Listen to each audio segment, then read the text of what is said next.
আপনি কি জানেন একটি পূর্ণবয়স্ক সুস্থ গরু ১.৫ থেকে ২ ঘন্টা অন্তর অন্তর পায়খানা কিংবা গোবর দিয়ে থাকে।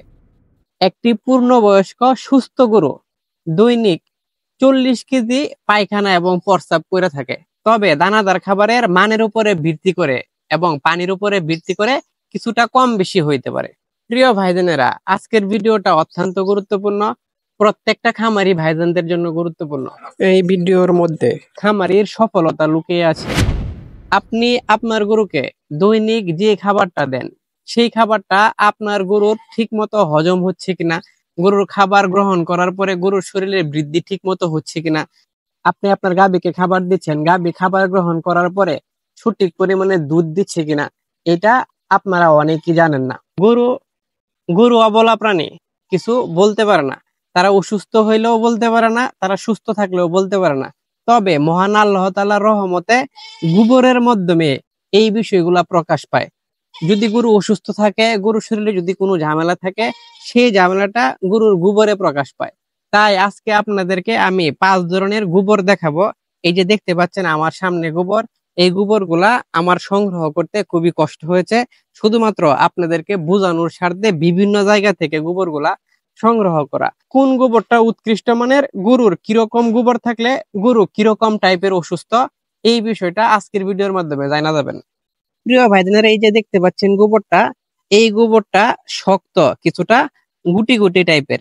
এরকম যদি শক্ত গুটি গুটি টাইপের গোবর থাকে এবং গোবরের উচ্চতা যদি 2 ইঞ্চির উপরে হয়, তাহলে বুঝতে হবে এই গরুতে প্রচুর পরিমাণে প্রোটিন, মিনারেলস এবং কার্বনের ঘাটতি আছে। এই গরুতে প্রচুর পরিমাণে প্রোটিনের ঘাটতি আছে, যে জন্য গরু এরকম গুটি গুটি এবং শক্ত পায়খানা করে থাকে। এবং এই গরুকে যে খড়টা দেওয়া হইতেছে কিংবা আঁশ জাতীয় যে খাবারটা দেওয়া হইতেছে, সেই খাবারের গুণগত মান ঠিক নাই। আর এরকম গোবর যদি আপনাদের গরুর হয়, সেই গরুর স্বাস্থ্য বৃদ্ধি হবে না নিশ্চিত, সেই গরুর দুধ বৃদ্ধি হবে না এটাই নিশ্চিত, সেই গরুকে যে কোনো সময় রোগে আক্রমণ করতে পারে। জিনাদের গরুর গোবর এরকম শক্ত প্রকৃতির, আপনারা গরুকে প্রোটিনযুক্ত খাবার একটু বাড়ায়া দেন এবং আদর্শ আঁশযুক্ত খাবার দেন।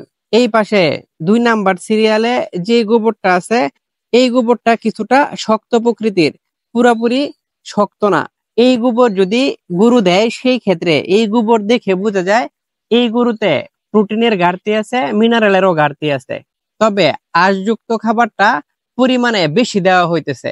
আঁশযুক্ত খাবার পরিমাণে যদি বেশি দেওয়া হয় এবং প্রোটিনযুক্ত খাবার যদি পরিমাণে কম দেওয়া হয়, তাহলে এইরকম শক্ত প্রকৃতির গোবর হয়ে থাকে। এইখানে যে গোবরটা দেখতে পাচ্ছেন, এই গোবরের ক্ষেত্রে এখানে রিকভার করার সিস্টেম কি, এখানে রিকভার করতে হবে আঁশযুক্ত খাবারটা পরিমাণে একটু কমায় দিতে হবে এবং প্রোটিনযুক্ত খাবারটা পরিমাণে একটু বাড়ায় দিতে হবে। প্রিয় খামারি ভাইজানেরা, পাশে থাকা যে গোবরটা দেখতে পাচ্ছেন, এই যে গোবরটা, এই গোবরটাকে একদম উৎকৃষ্ট মানের গোবর বলা হয়।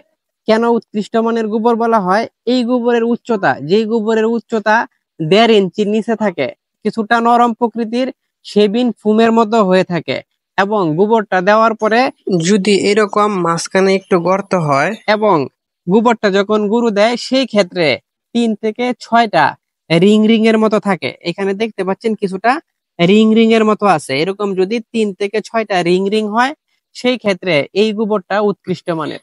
আর এইরকম গোবর হলে গরুর স্বাস্থ্য বৃদ্ধি পাবে, এটাই নিশ্চিত। প্রিয় ভাইজানেরা, এখন যে গোবরটা দেখাবো, এখানে থাকার কথা ছিল, এই গোবরটা এখানে নিয়ে আসতে পারে নাই। এটা সরাসরি আপনাদেরকে খামারে দেখাইতেছি, কারণ খামার থেকে বেলসাই কইরা যদি গোবরটা এখানে নিয়ে আসতাম, তাহলে গোবরের শেপ কিংবা গোবরের কোয়ালিটিটা নষ্ট হয়ে যেত। আপনাদেরকে দেখাইলে আপনারা বিষয়টা হয়তো বুঝতে পারতেন না। এই বিষয়টা দেখানোর পূর্বে প্রিয় খামারি ভাইজানেরা, আপনাদেরকে অনুরোধ করব এই ভিডিওটা শেয়ার করে দিবেন, যাতে অন্য অন্য খামারি ভাইজানেরা এই ভিডিওটা দেখে উপকৃত হয়, যাতে কোন টাইপের গোবর দেখলে কিরকম বুঝবে, কিরকম গোবর থাকলে গরুর কি কি সমস্যা দেখা দিতে পারে, কিরকম গোবর উত্তম, এই বিষয়টা যাতে সব খামারি ভাইজানেরা জানতে পারে। এই যে দেখতে পাচ্ছেন, খামারের ভিতরে ঢুকে গেলাম, আমার এই সারটার এই যে গোবরটা দেখতে পাচ্ছেন, এই গোবরটা কিছুটা নরম প্রকৃতির। গোবরটা নরম প্রকৃতির হলেও গোবরটা চতুর্দিকে ছিটায়া পড়ে নাই। এই গোবরটা দেখতে পাচ্ছেন মাঝখানে একদম গর্ত প্রকৃতির। এরকম যদি গর্ত প্রকৃতির গোবর থাকে এবং গোবরটা যদি নরম হয়, এই যে গোবরটা দেখতে পারতেছেন এরকম যদি হয়, তাহলে আপনারা বুঝবেন এই গরুতে প্রোটিনের পরিমাণ বেশি। এই গরুতে যে খাবারটা দেওয়া হইতেছে সেই খাবারে প্রোটিনের পরিমাণ বেশি হইতেছে, মিনারেলস এর পরিমাণ বেশি হইতেছে এবং আঁশযুক্ত খাবার পরিমাণে কম হইতেছে। এই ক্ষেত্রে গরুর স্বাস্থ্যের তেমন কোনো ক্ষতি হওয়ার সম্ভাবনা নাই। তবে আপনি যে দানাদার খাবারটা দিচ্ছেন সেই খাবারে যতটুকু গরুটার বৃদ্ধি হওয়ার কথা সেই বৃদ্ধিটা হবে না। তাই প্রোটিনযুক্ত খাবার পরিমাণে একটু কমায় ফেলতে হবে এবং আঁশযুক্ত খাবার একটু বাড়ায় দিতে হবে। প্রিয় ভাই বোনেরা, এই যে এখন যে গোবরটা দেখতে পাচ্ছেন এই গোবরটা একদম তরল। এই গোবরে পানির পরিমাণ বেশি, দেখতে পাচ্ছেন আশেপাশে গোবরটা ছিটায় পড়ছে, আশেপাশে গোবরটা একদম ছিটায় গেছে। এরকম যদি তরল এবং সুপের মতো গোবর হয় এবং চতুর্দিক দিয়ে যদি ছিটায় যায়, সেই ক্ষেত্রে দুই কারণে এরকম সমস্যা হইতে পারে। একটা কারণ হলো প্রোটিনের পরিমাণ এবং মিনারেলের পরিমাণ যদি বেশি থাকে, যদি হজমে ঝামেলা থাকে তাহলে এরকম সমস্যা হইতে পারে। কিছু কিছু ক্ষেত্রে কৃমিজনিত সমস্যাও হইতে পারে। এখন প্রশ্ন করতে পারেন, রনি ভাই ঝামেলা তো তিনটার কথা বলছেন, এরকম গোবর দেখলে আমরা কোন ঝামেলাটা আসলে আমরা বুঝে নিব? যদি আপনারা মনে করেন আপনাদের গরুকে প্রোটিনযুক্ত খাবার বেশি দিতেছেন, তাহলে এই খাবারটা প্রোটিনযুক্ত খাবারের জন্যই হয়েছে। যদি এটা বুঝেন আপনারা গরুকে যে খাবারটা দিচ্ছেন সেই খাবারে প্রোটিনের পরিমাণ এতটা বেশি ছিল না, এখানে পাতলা পায়খানা করার মতো এতটা বেশি ছিল না, তাহলে বুঝতে পারবেন কৃমিজনিত সমস্যার জন্য এরকম হইতে পারে, কিংবা আদর্শ ফাইবার যুক্ত খাবারের ঘাটতি ছিল, এজন্য এরকম হইতে পারে। আর এরকম যদি পাতলা পায়খানা হয়, সেই ক্ষেত্রে আপনারা চেষ্টা করবেন ডাক্তারের সাথে সরাসরি যোগাযোগ করার জন্য। এই যে বিষয়টা আছে, এই যে পাতলা পায়খানাটা আছে, এই পাতলা পায়খানাটা বিভিন্ন ঝামেলার কারণে হয়ে থাকে।